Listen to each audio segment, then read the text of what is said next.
baseball has always been a really big part of my life. My strong suits back in the day, I was really good at hitting and really good at pitching. As I got older, the competition became a little harder, I should say, and I couldn't hit as well. The pitching stayed about the same, but I couldn't hit as well. So I'm here to show you some basic tips on how to hit and pitch really good. All right. The first thing you want to do is you want to get a good foot position. Now, most coaches will tell you to get your feet in like this and be 100% straight. But the way I like to do it, which you can do either way, but the way I like to do it, I kind of like to keep an open stance like this. You want to bend your knees, 60% of your weight going back on your back foot and 40% on your front leg. Okay, now the second thing you're going to do is when you get in the 60-40 position, bend your knees like this. You want to take your first step and come down like this and twist your back leg like that. Then the third thing you want to do after you get that step like that, you get your back foot turned, you have to come into this ice pick motion, it's called. Bring your elbow down like that. You have to bring the bat through, and the bottom half of your body, your legs, that's also going to rotate, and you're going to produce all your power with your hips. Okay, now in a full swing motion, this is slow motion, but in a full swing, it's going to kind of like this. You're going to get back here like this. You take that step, turn your back foot, get in this ice pick motion, go all the way through. You got to make sure though that your head always stays down. The best way to keep your head down is when you're in your position like this, is you keep your chin right tucked into your shoulder like that, and just explode with your hips. All right, now full speed swing, well not 100% full speed, but a slower full swing is going to look like this. You got the pitch coming, and kind of like that.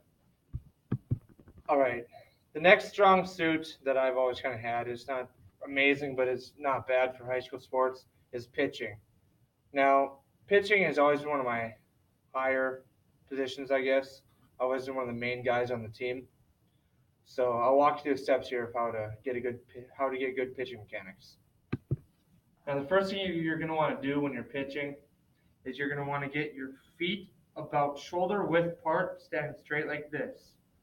Second thing, you're going to want to keep your glove up like so. Take your first stride step out like this. Bring it in like that. Get it positioned right up by the plate. The pitcher's mound like that. You want to bring your leg up like this. Kind of get it drop down like that. You want to stride. You want to get your stride out like so. You want to get your arm cocked back like this into a T position.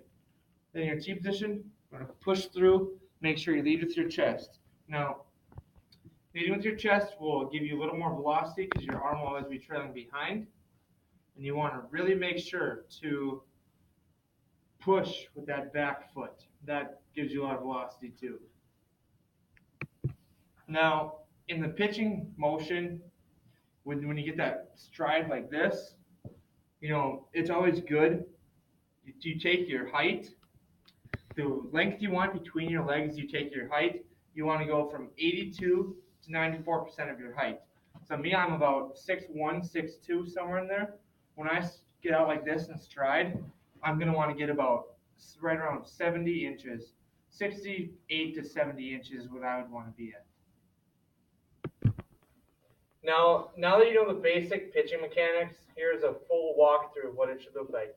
You start off like this, take your first step over, get up like this, drop, and really push and stride with your back foot. You really push that one and lead with your chest for more velocity.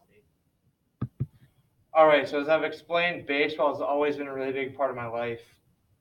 I believe I've walked you through the basic mechanics of pitching and hitting, and I hope this can teach, or I hope someday in the future, I'm able to coach younger kids and get them to strive in their baseball career as well.